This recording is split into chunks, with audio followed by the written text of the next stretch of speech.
Yo les gars, j'espère que ça se tous très bien. Aujourd'hui, comme vous avez pu voir en cliquant sur la vidéo, on va parler de Resident Evil, la série Netflix qui est sortie le 14 juillet dernier sur la plateforme. On va parler d'une potentielle saison 2 et ensuite en seconde partie de vidéo, je parlerai du film Resident Evil Bienvenue à Raccoon City qui est sorti l'année dernière au cinéma en fin d'année, en novembre si je ne me trompe pas. Donc c'est parti, on commence par la série Netflix Resident Evil. Est-ce qu'une saison 2 va voir le jour? C'est parti. Pour le moment, Netflix a rien confirmé du tout. Je tourne cette vidéo le 23 juillet, donc une semaine et 2 jours après la sortie de la série sur Netflix. Et ça se comprend que Netflix n'a rien confirmé parce qu'en général, quand ils sortent un film ou une série, ils attendent de publier les vrais chiffres 28 jours après. Là, on a les premiers chiffres. Quand on va sur Netflix, le site Netflix, on peut voir les premiers chiffres au niveau des heures de visionnage. Et clairement, c'est un très bon démarrage pour la série Resident Evil.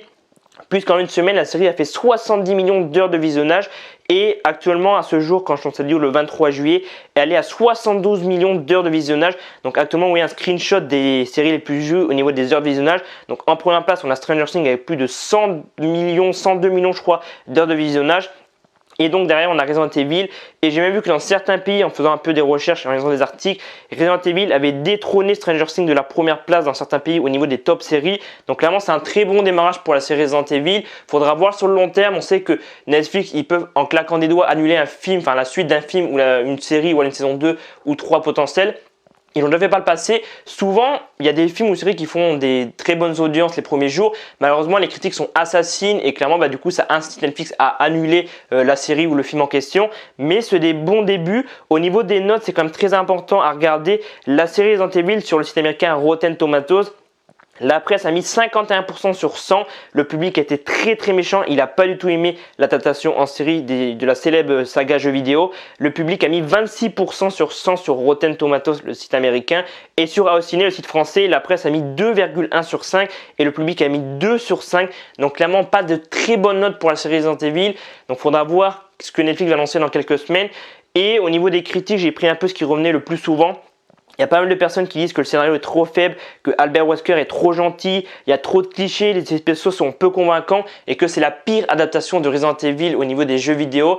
Clairement, je vais vous dire que moi, j'ai jamais joué à un jeu vidéo Resident Evil. Peut-être que j'ai loupé ma vie, je sais pas.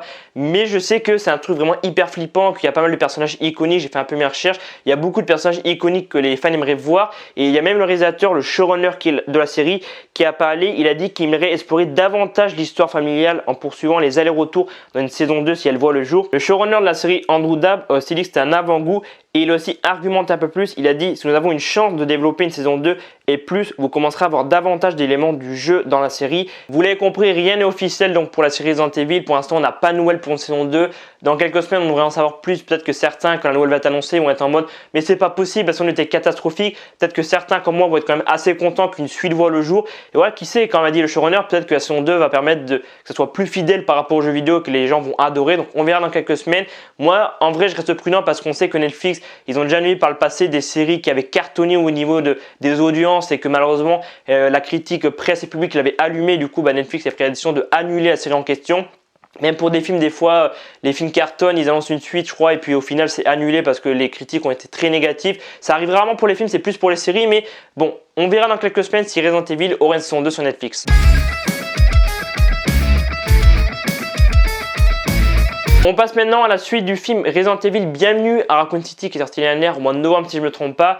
Le film a été un bid total au box-office. Je tiens à rappeler que le film est sorti en 2021, en fin d'année 2021. Le budget était de 25 millions et aux États-Unis il a récolté seulement 17 millions.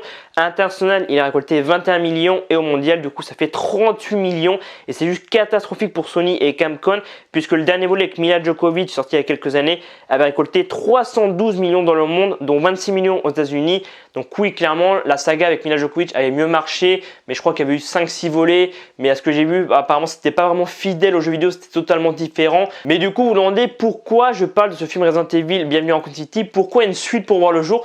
Tout simplement parce qu'on a des acteurs et tout du film qui ont dit que le film avait cartonné en VOD. Le film est sorti en VOD quelques semaines après, donc il est sorti en cinéma. Apparemment, il a cartonné, on n'est pas les chiffres officiels, mais le film a bien marché en VOD et du coup, ça pourrait inciter Sony et Capcom. Donc Capcom, c'est l'éditeur de jeux vidéo et Sony, c'est eux qui ont amené le film en salle. Donc peut-être que ce succès en VOD pourrait inciter Sony et Capcom à annoncer un second volet.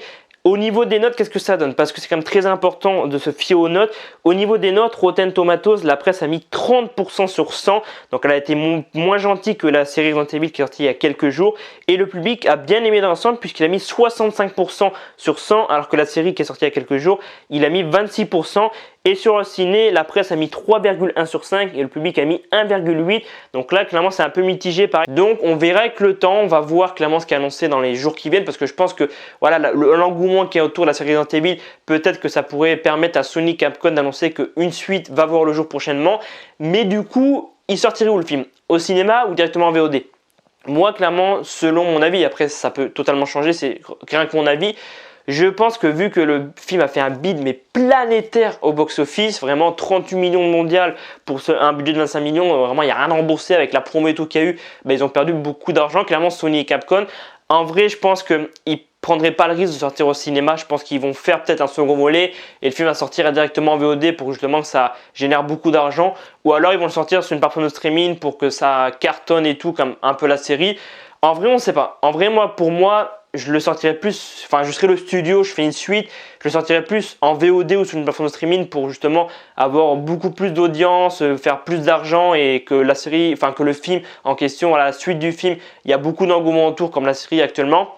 Parce que malheureusement, s'ils sortent le film en salle comme ils ont fait pour le premier volet l'année dernière, clairement ils pourraient faire des scores encore pires. Ça serait difficile en vrai, mais ils pourraient faire des scores catastrophiques et clairement ça permettrait pas de faire d'autres films après pour la suite.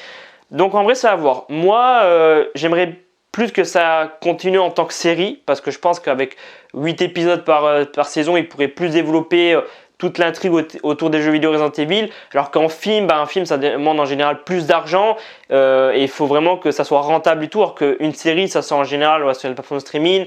Donc voilà, ils peuvent un peu fausser les chiffres et tout. Donc en vrai, je sais pas, je voulais un peu aussi parler du film parce que c'est une vidéo où je parle de la série Resident Evil, mais je voulais aussi parler des films en question parce qu'on a eu un film l'année dernière que moi personnellement j'ai bien aimé, mais encore une fois je répète que j'ai jamais joué aux jeux vidéo Resident Evil, donc je peux pas dire oui c'est une bonne adaptation des jeux vidéo Resident Evil. Je pense que le casting original reviendra dans cette suite. On aura peut-être des nouvelles dans quelques semaines pour le film Resident Evil, Raccoon City. Voilà, c'est tout ce que j'ai à dire sur cette saga Resident Evil pour les films et séries. Et voilà, c'est la fin de la vidéo. J'espère qu'en tout cas cette nouvelle vidéo où je parle de Resident Evil, une potentielle saison 2 pour la série Netflix et aussi d'une suite pour le film qui est sorti l'année dernière, vous aura plu. N'hésitez pas à me mettre en commentaire, ça vraiment j'aimerais savoir pourquoi la série et le film de l'année dernière sont pas fidèles par rapport aux jeux vidéo. Moi j'y ai jamais joué donc je peux pas savoir. Dites-moi en commentaire, argumentez un peu qu'est-ce qu'il n'y a pas dans le film de l'année dernière, qu'est-ce qu'il n'y a pas dans la série de cette année. Dites-moi ça en commentaire. N'hésitez pas aussi à mettre un petit pouce bleu et à vous abonner, ça fait grave plaisir. Et moi je vous dis à dans quelques jours pour d'autres vidéos. C'était Alban, prenez soin de vous, à très vite.